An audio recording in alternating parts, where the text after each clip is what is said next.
And look at Randy Orton slithering. Oh, watch out, watch out, watch out, watch out! KO! Here's the cover.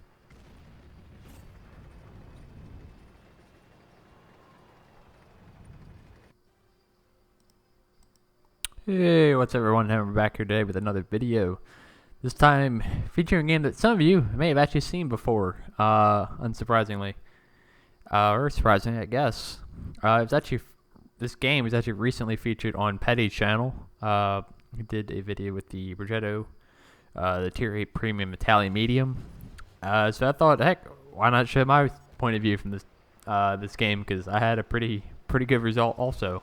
So thought why not get both perspectives. So here we are in a tank, which is the Hawk 12 Tier 8 German Tech Tree light tank, that make a little bit of a bad rap on this channel or on the Twitch. Simply put, because I like to bully the hell out of these tanks when I'm in my scouts or anything else, really. Simply because this tank is very light. It has no armor, no nothing. It has no weight to it, so it's very easy to push around, flip, ram, and just overall bully in a dogfight. So honestly, that's kind of why it gets a bad rap. I know it's been the feature intro to this channel, I think twice. So yeah, it gets a little bit of a bad rep in that scenario, but it's still a really solid tank. Doesn't deserve that. It's just, you have to be aware that you're not very capable of standing up to a ram or anything involving that. So very I want to say passive scout, but yeah, it's not going to be a T-54 lightweight or LTTB. So far we've already racked up a little bit of damage, a little bit of assisted on Fisherman's Bay.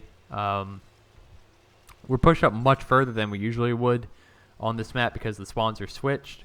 We take our time to aim and take out the 1375 there, who was a one-shot, and that's going to let us just control this ridgeline now unless a medium pops up, because we can see their other light tank is on the opposite flank. And yeah, we basically have free reign now here between me and Petty in the Progetto. So we're just going to be able to light up these guys trying to get into the town in their heavy tanks, and they have almost no chance of spotting us at this range. Even at 380 meters, I'm pretty confident in my crew, camo, and the bushes in between us that I'm really not going to get lit here shooting at them. That's what you want in your scouts most of the time, especially in a tank like this that's not super active oriented or active scout oriented.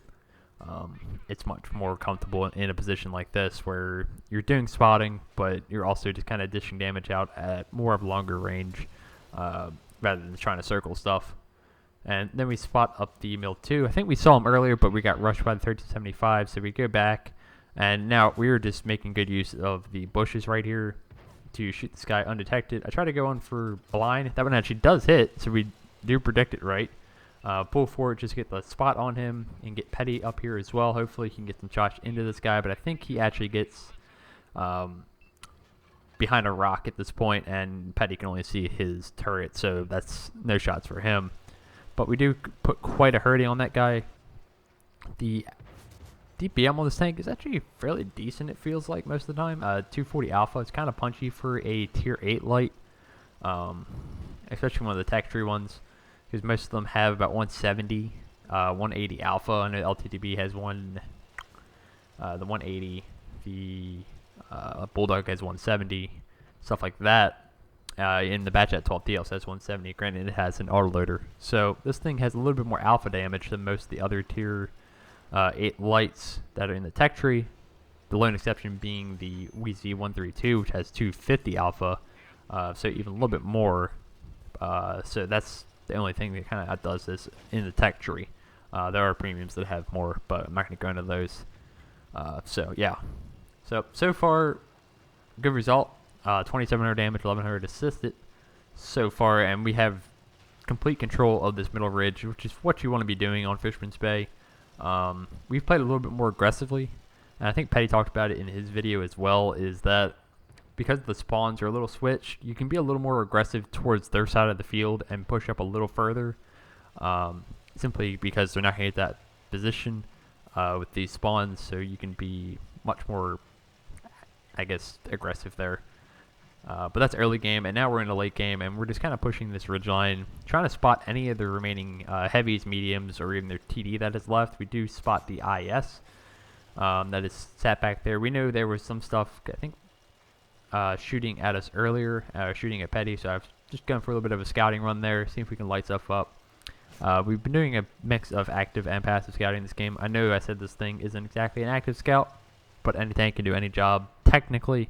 It's just whether they excel at it. In this thing, I would be much more comfortable playing more passively than active. Unlike that lightweight that is much more at home in that active scout role, with its armor, mobility, and all that. A tank that's definitely more well suited for an active role, as we get absolutely slapped by, I believe, the TD back there at this point. So we have to be a little more careful. And this is where we're just going to be a little bit cautious here. Lightweight gets shut down by our friendly over there in the medium. And now I don't have to worry about that guy on my flank. That may have actually been the VK100, who we do hit on the move, but we're firing AP still, so it does not pen. If he had been firing heat there, may have hit. I wasn't really guessing on this thing hitting because the shell velocity on this tank is still trash.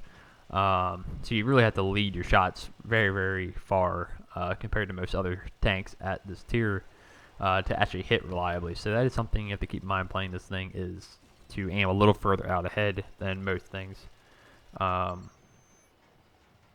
So overall, pretty good results so far. We're already up to about 4K damage. Actually, we are 4K damage at this point. And I don't know if we're even going to get any more damage this game because they're all kind of just sat in the corner. I don't really want to risk going up here. If I can just get some assisted damage out of this, that's okay.